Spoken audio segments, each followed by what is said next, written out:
America உள்ளிட்ட வல்லரசு நாடுகளின் கடுமையான பொருளாதார தடைகளுக்கும் சர்வதேச அச்சுறுத்தல்களுக்கும் மத்தியில் வடகொரிய அதிபர் கிம் யோங் உன் மீண்டும் ஒரு அதிரடி அறிவிப்பை வெளியிட்டு உலக நாடுகளை அதிர்ச்சியில் ஆழ்த்தியுள்ளார்.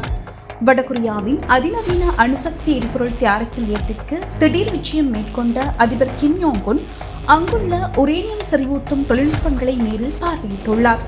அதனைத் தொடர்ந்து நடைபெற்ற உயர்மட்ட இராணுவ கூட்டத்தில் பேசிய அவர், கடந்த 5 ஆண்டுகளில் இல்லாத அளவுக்கு வடகொரியாவின் அணு ஆயுத உற்பத்தி திறன் முன்னெப்போதும் இல்லாத வேகத்தில் பல மடங்கு அதிகரித்துள்ளதாக அதிகாரப்பூர்வமாக பிரகடனம் செய்துள்ளார். நாட்டின் இறையாண்மையை பாதுகாக்கவும் எதிரி நாடுகளின் அச்சுறுத்தல்களை முறியடிக்கவும் அணு ஆயுத உற்பத்தியை அதிவேகமாக அதிகரிப்பதே ஒரே வழி என தெரிவித்துள்ள அவர், இதற்கான தீர்க்கமான முடிவுகள் ஏற்கனவே எடுக்கப்பட்டு விட்டதாகவும் குறிப்பிட்டுள்ளார்.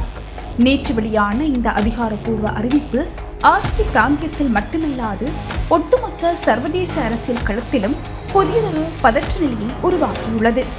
அமெரிக்க மற்றும் தென்கொரிய உளவுத்துறையினர் இந்த அணு ஆயுத நிலையத்தை தற்போது தீவிரமாக கண்காணித்து வருகின்றனர். சோப்பு டப்பாவும் டீ கப்பும் கொடுத்த காலம் மலை ஏறிடுச்சு. அப்டேட் ஆகுங்க ப்ரோ.